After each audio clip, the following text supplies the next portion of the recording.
आखिर दिवाली की रात हमें सुनसान जगहों पर अकेले बाहर क्यों नहीं निकलना चाहिए, और एक ऐसी अलग डायमेंशन की एक ऐसी सीक्रेट साइंस जिसे देखने के बाद खुद हमारे साइंटिस्ट तक डर गए थे। साथ ही साथ क्या आपने कभी यह सोचा है कि आखिर साल 2050 तक हम इंडियंस आखिर इस तरीके के काफी ज्यादा अजीब से क्यों दिखने लगेंगे? तो हाय गाइस, मैं हूं आकाश और अभी तक अगर आपने इस चैनल को सब्सक्राइब नहीं किया तो इस चैनल को सब्सक्राइब करो, उस बेल आइकन को प्रेस जरूर कीजिएगा ताकि ऐसी इंटरेस्टिंग वीडियो आप तक सही समय तक पहुंच सके। गाइस, आज की डेट में अगर नासा कोई भी सैटेलाइट या फिर ऑर्बिटल को लॉन्च करता है तो उसके अंदर किस किस तरीके की डिवाइसेस को लगाया गया है वो सारे ही स्पेसिफिकेशन के बारे में हमें पता होता है।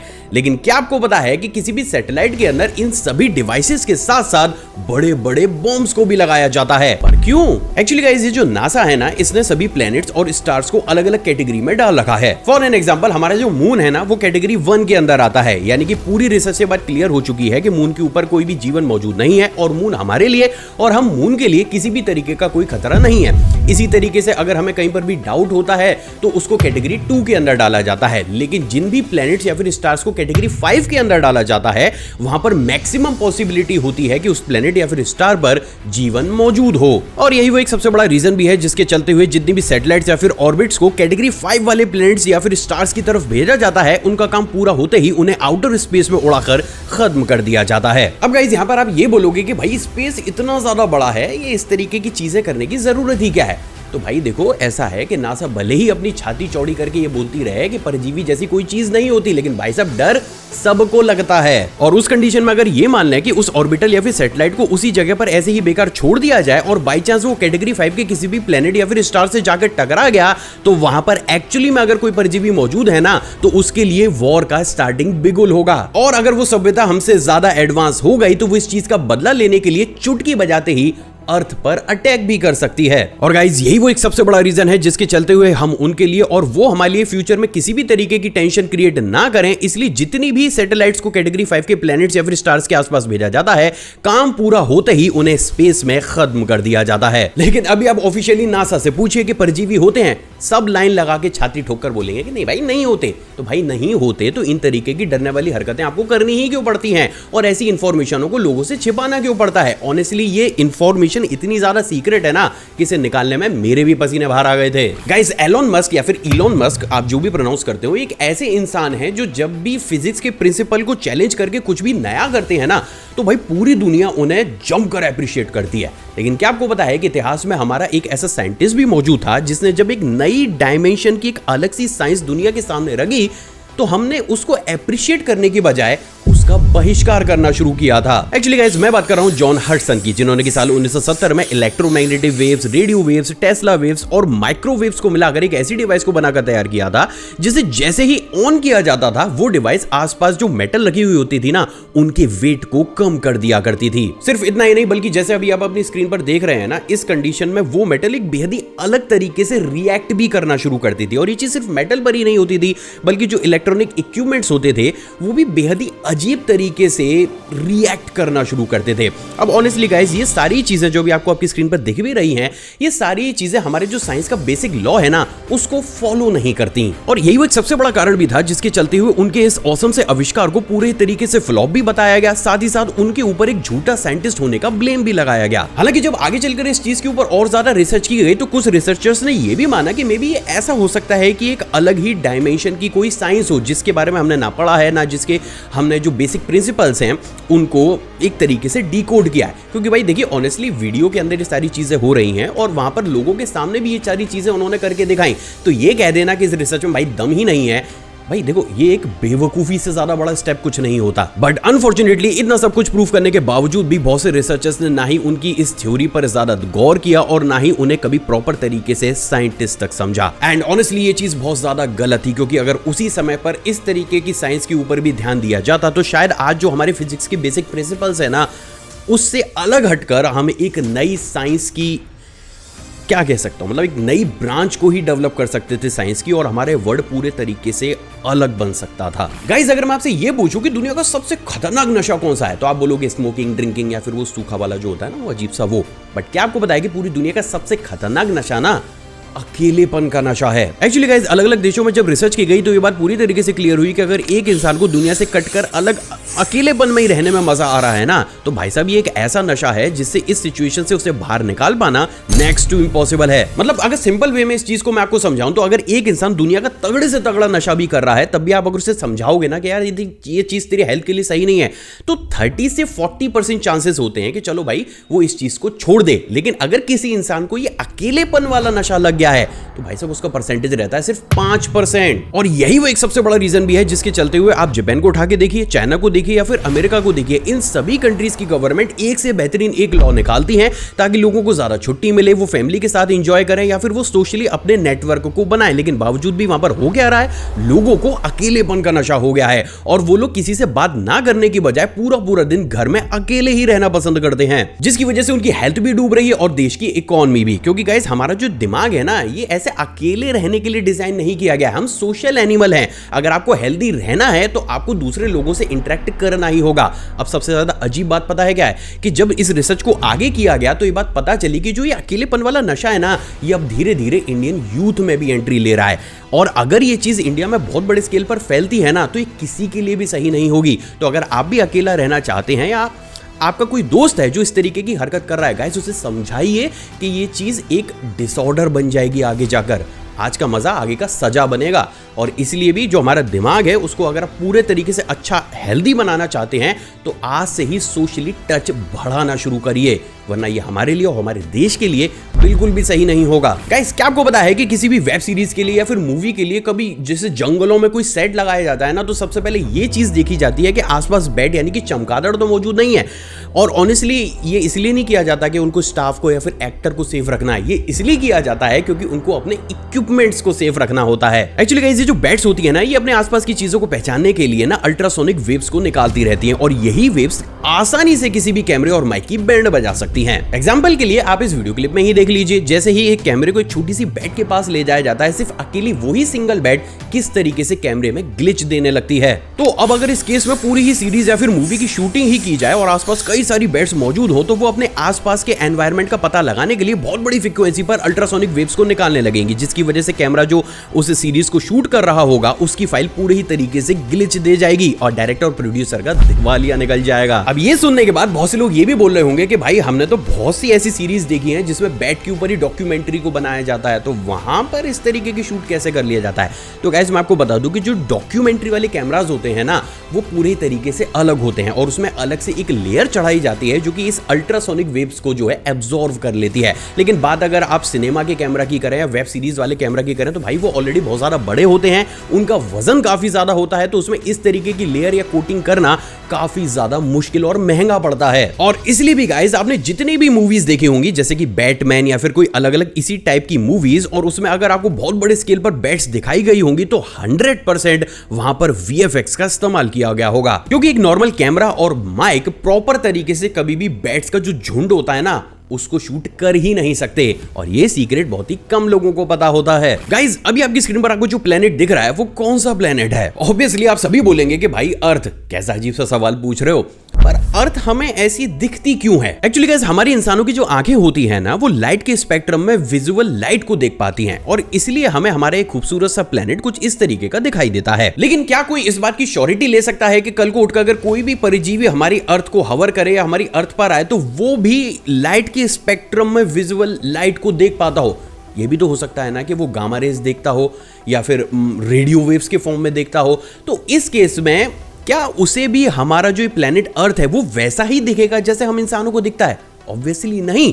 तो चलिए आज मैक्सिमम पॉसिबिलिटी लगाकर ये जानने की कोशिश करते हैं कि अगर कल को कोई भी परजीवी उठकर हमारी अर्थ पर आता है तो एक्चुअल बेसिस पर उसे हमारी अर्थ किस किस तरीके की दिख सकती है। एक्चुअली गाइस अगर कोई भी परजीवी गामा रे स्पेक्ट्रम में चीजों को देखता है तो उसे हमारी अर्थ कुछ इस तरीके की दिखेगी, जबकि एक्सरे में कुछ इस तरीके की, अल्ट्रावायलेट में ऐसी, इंफ्रारेड में कुछ ऐसी, माइक्रोवेव में कुछ ऐसी और रेडियो वेव्स में कुछ ऐसी। यानी कि अभी आपने अर्थ के जो अलग अलग रूप देखे हैं ना, वो कुछ ऐसी मैक्सिमम पॉसिबिलिटीज हैं जिसमें अगर कल को कोई परजीवी आता है और वो विजिबल लाइट नहीं देख पाता तो शायद उसे हमारी अर्थ कुछ इस तरीके की दिख सकती है। हालांकि ये चीज काफी ज्यादा कॉम्प्लिकेटेड है, इसलिए लोग इस चीज के बारे में सोचते नहीं है। क्यों नहीं सोचते मुझे नहीं पता, बट अपने आप में एक बहुत बड़ा क्वेश्चन है यार कि जरूरी थोड़ी ना है कि जो चीज जैसा हम देख रहे हैं इस दुनिया को परजीवी वैसे ही आकर देखेंगे, नहीं है ना।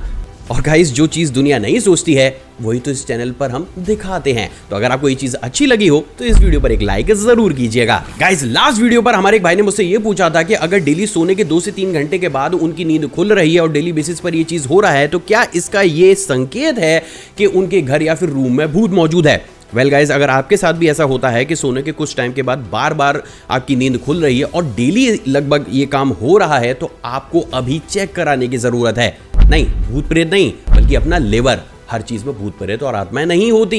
एक्चुअली गाइस, हमारा जो ये लिवर होता है ना, ये कुछ इस तरीके से डेवलप होता है कि जैसे हम सोते हैं तो ये हमारे सोने से 2 से 3 घंटे के बाद अपनी मैक्सिमम कैपेसिटी पर जाकर बॉडी से पॉइजनस एलिमेंट्स को बाहर निकालकर इकट्ठा करना शुरू करता है। अब इस केस में अगर आपके लिवर में किसी भी तरीके का कोई इन्फेक्शन है या फिर किसी भी अलग तरीके की कोई प्रॉब्लम आ रही है तो वो अपनी मैक्सिमम कैपेसिटी पर जाकर काम नहीं कर सकता। और इस केस में वो क्या करता है, वो हमारे ब्रेन को सिग्नल भेजता है कि भाई देखो, मैं बॉडी को पूरे तरीके से डिटॉक्स नहीं कर पा रहा हूं। अब देखो, ब्रेन के पास कोई ऐसी सुपर पावर तो होती नहीं है कि वो हमारे सपने में ऐसे डिजिटल बोर्ड चला देगा कि भाई आपका लिवर डैमेज है, आप उसको चेक करा लीजिए।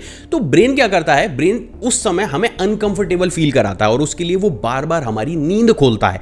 तो अगर डेली बेसिस पर सोने के 2 से 3 घंटे के बाद आपकी नींद खुल रही है और ये चीज लगातार होती हुई चली जा रही है तो भूत प्रेत के चक्कर में ना पड़े, क्योंकि भैया इनको लाखों रुपए मिलते हैं तभी ये ऐसी बकवास रील्स पर आकर करते हैं। सबसे पहले जाएं और अपने लिवर को या अपनी हेल्थ को चेक कराएं। वो लाखों रुपए रील से कमा लेंगे पर हमारी हेल्थ जो करोड़ों रुपए की है ना, वो इन जैसे लोगों की वजह से हम बर्बाद कर देंगे। तो हर चीज जो सोशल मीडिया पर दिखती है उसे आंख बंद करके फॉलो ना करें। गाइस, ट्रांसपोर्टेशन के ना बहुत से मीडियम होते हैं। जैसे अगर मुझे सामान भेजना है तो मैं ट्रेन से भी भेज सकता हूं, फ्लाइट से भी भेज सकता हूं या फिर शिप से भी भेज सकता हूं। लेकिन जो ये शिप होता है ना, ये एनवायरमेंट के पर्पज से सबसे ज्यादा हार्मफुल ट्रांसपोर्टेशन होता है। अब आप बोलोगे कि भाई समुद्र इतना ज्यादा बड़ा है, 1000 शिप 10,000 शिप चल गए तो क्या ही होगा।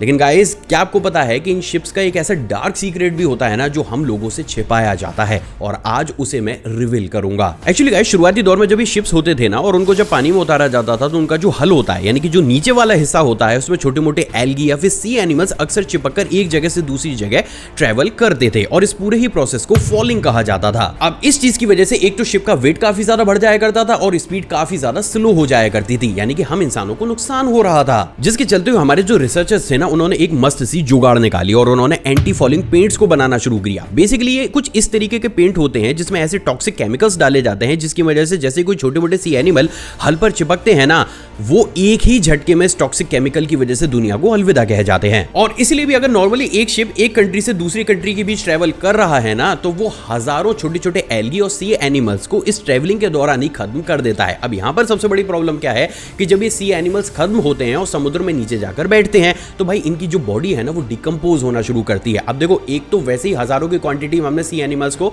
टाटा बाय बाय करवा दिया। अब इनकी जो बॉडी है वो पानी में कार्बन डाइऑक्साइड को ज्यादा प्रोड्यूस करेगी। भाई डिकम्पोजिशन होगा है ना, डिकम्पोज होगी इनकी बॉडी तो कार्बन डाइऑक्साइड तो निकालेगी ना। तो अब क्या होगा कि जो जिंदा सी एनिमल है ना, उनके ऊपर भी इस चीज का इफेक्ट होने लगेगा। और इसलिए भी शिप जो ट्रांसपोर्टेशन का एक मीडियम है उसे एनवायरनमेंट के हिसाब से काफी ज्यादा खराब माना जाता है। बट एज अ ह्यूमन हमारे पास भाई देखो कोई ऑल्टरनेट नहीं है, क्योंकि अगर आप इतनी दूरी तक प्लेन में सामान को लेकर जाओगे तो एक तो सामान की क्वांटिटी काफी ज्यादा कम आएगी और ऊपर से फ्यूल का खर्चा काफी ज्यादा बढ़ जाएगा। और इसलिए एक ऐसी प्रॉब्लम है जिसके चलते हुए दिल पर पत्थर रखकर भी ना हमें ये चीज करनी पड़ती है। और ये भी एक बहुत बड़ा रीजन है जिसकी वजह से इस सीक्रेट को दुनिया के सामने ज्यादा रिवील नहीं किया जाता है, क्योंकि लोगों तक अगर ये चीज पहुंचेगी तो मे भी हो सकता है कि वो उनको ये अच्छी ना लगे और जो बड़ी बड़ी शिप ट्रांसपोर्टेशन कंपनी है वो उनके लिए प्रॉब्लम को क्रिएट कर दें। सो फाइनली अब आप जो ट्रांसपोर्टेशन है उसका एक बेहद ही डार्क सीक्रेट भी जानते हैं। गाइस, इस इमेज को देखिए, ये हमारे एंसेस्टर्स हैं और इनके कंपैरिजन में आज हमारी जो फिजिकल अपीयरेंस है वो पूरे तरीके से चेंज हो चुकी है। तो क्या आप छाती ठोककर इस बात को कह सकते हैं कि आगे आने वाले 20 साल या 30 सालों के बाद भी हमारा जो ये फिजिकल स्ट्रक्चर है वो सेम ऐसा ही रहेगा?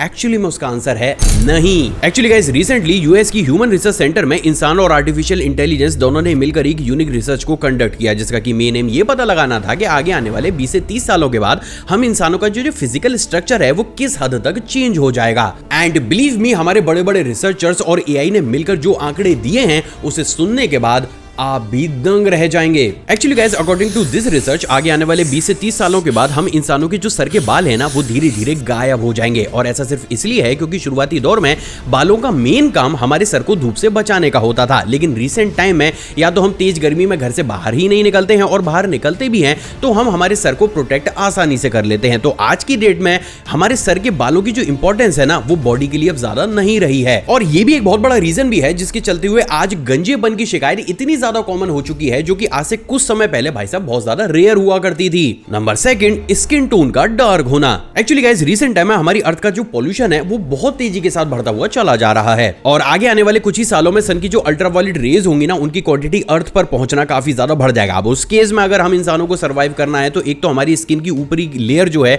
उसे मोटा होना होगा, साथ ही हमारी बॉडी के अंदर मेलानिन का प्रोडक्शन भी बढ़ना चाहिए। और अगर ये केमिकल बढ़ेगा तो इसी केमिकल की वजह से ये हमारी जो स्किन टोन है ना उसको थोड़ा सा डार्क या फिर सांवला कर देता है। नंबर थर्ड, आंखों का बड़ा होना। गाइस इनिशियल स्टेज पर जब हमारे पूर्वज धीरे धीरे ह्यूमन स्ट्रक्चर में आना शुरू हुए तो उनका जो रूटीन होता था वो सूरज उगने से सूरज ढलने तक का ही होता था। और इसके बाद क्योंकि लाइट और काम के रिसोर्सेज इतने ज्यादा नहीं होते थे तो लोग जल्द ही सो जाया करते थे। लेकिन बात अगर मॉडर्न टाइम की जाए तो आज की डेट में हम ना सिर्फ अपने वर्किंग आवर्स को बढ़ा चुके हैं बल्कि जो हमारी आंखें हैं उसको हम रेस्ट देने की बजाय घंटों घंटों स्क्रीन की लाइट के सामने उन्हें एक्सपोज करते रहते हैं, जिसकी वजह से रिसर्चर्स का ये भी कहना है कि जब नेक्स्ट इवोल्यूशन होगा तो हमारी आंखों का जो साइज है ना वो पहले से काफी ज्यादा बड़ा हो जाएगा ताकि हम ज्यादा बड़े स्केल पर स्क्रीन और काम को कर सकें। नंबर 4, स्ट्रक्चर का चेंज होना। गाइस शुरुआती दौर में हमारा जो स्ट्रक्चर था ना वो काफी हद तक जानवरों से मिलता जुलता था, लेकिन क्योंकि आगे चलकर हमने शिकार करना शुरू करा और हमने भाले और हथियारों का प्रयोग शुरू किया तो हमारी बॉडी का स्ट्रक्चर चेंज होकर वैसा होने लगा जैसे आज की डेट में हमें देखने को मिलता है। लेकिन वही बात अगर आज की डेट की जाए तो गाइस आज हम मोबाइल पर या फिर लैपटॉप पर हद से ज्यादा काम करते हैं और इस पोजीशन में ना हमें आगे की तरफ थोड़ा सा झुकना पड़ता है।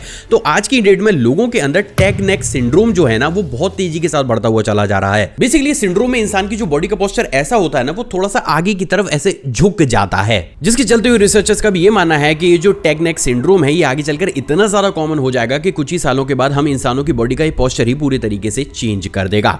नंबर 5 और लास्ट, अंगूठे का छोटा होना और कान का बड़ा होना। गाइस नॉर्मली हमारे हाथों के जो अंगूठे होते हैं और पैरों के अंगूठे का जो मेन काम था ना वो शिकार के समय एक्स्ट्रा ग्रिप देना या फिर पेड़ पर जब हम चढ़ते थे ना तब एक्स्ट्रा ग्रिप देने का हुआ करता था। लेकिन क्योंकि आज की डेट में हम इसका प्रॉपर इस्तेमाल कर ही नहीं रहे हैं तो एआई और रिसर्चर्स के आंकड़ों के हिसाब से आगे आने वाले कुछ ही सालों में हम इंसानों के जो अंगूठे हैं ये धीरे धीरे पतले होकर कमजोर होना शुरू हो जाएंगे। साथ ही साथ क्योंकि आजकल हम बहुत ज्यादा शोर भरी जिंदगी में जी रहे हैं और ऊपर से हम ईयरफोन या फिर हेडफोन जैसे इक्विपमेंट्स का भी इस्तेमाल कर रहे हैं तो जो हमारे कान का जो पर्दा है ना वो आगे चलकर थोड़ा सा बड़ा हो जाएगा ताकि उसे स्ट्रॉन्ग बनाया जा सके, जबकि कान की जो ऊपर की स्किन होगी वो थोड़ी सी मोटी हो जाएगी ताकि कान को बाहर से प्रोटेक्ट किया जा सके। और interestingly according to this research ये सारे ही जो चेंजेस होंगे ना 2050 या 2060 के बीच में हर एक देश के इंसानों के बीच में दिखने शुरू हो जाएंगे। यानी कि नेक्स्ट जब इवोल्यूशन का क्या कहते हैं हम कदम रखेंगे ना आगे हम तो ये जो मेजर चेंजेस है इनिशियल चेंजेस यही सबसे पहले होंगे और यही वो सबसे बड़ा कारण है जिसके चलते हुए रिसर्चर्स ये भी बोल रहे हैं कि 2050 या 60 या 70 के बाद है ना हम इंसानों का जो बॉडी पोस्चर है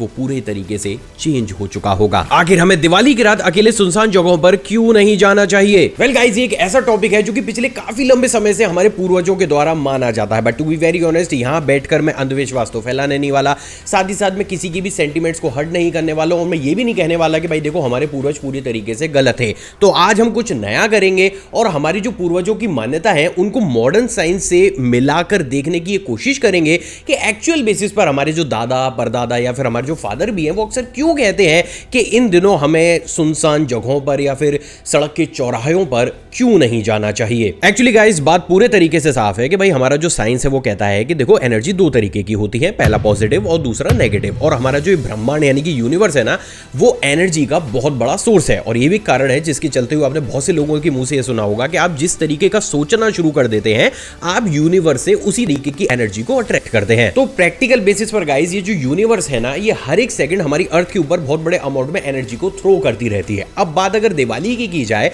तो दिवाली जिस दिन सेलिब्रेट की जाती है उस दिन मून और सन बिल्कुल सटीक एक ही लाइन में अलाइन होते हैं। साथ ही साथ इस दिन एक ऐसा प्लेनेटरी अलाइनमेंट भी बनता है जिसकी वजह से जो यूनिवर्स है ना वो बहुत बड़ी क्वांटिटी में नेगेटिव एनर्जी को हमारी अर्थ की तरफ थ्रो करती है। और अभी तक ये सारी बातें जो मैंने बोली हैं ये साइंटिफिकली प्रूवन है, आप जाकर खुद से भी चेक कर सकते हैं। अब गाइस बात जरा इन सारी चीजों को साइड में रखकर दिवाली की करते हैं। एक्चुअली गाइस हम हर साल इंडिया में अलग अलग तरीके के त्योहारों को सेलिब्रेट करते हैं, लेकिन बात अगर दिवाली की जाए तो दिवाली अपने आप में भारत का एक बहुत बड़ा त्योहार है।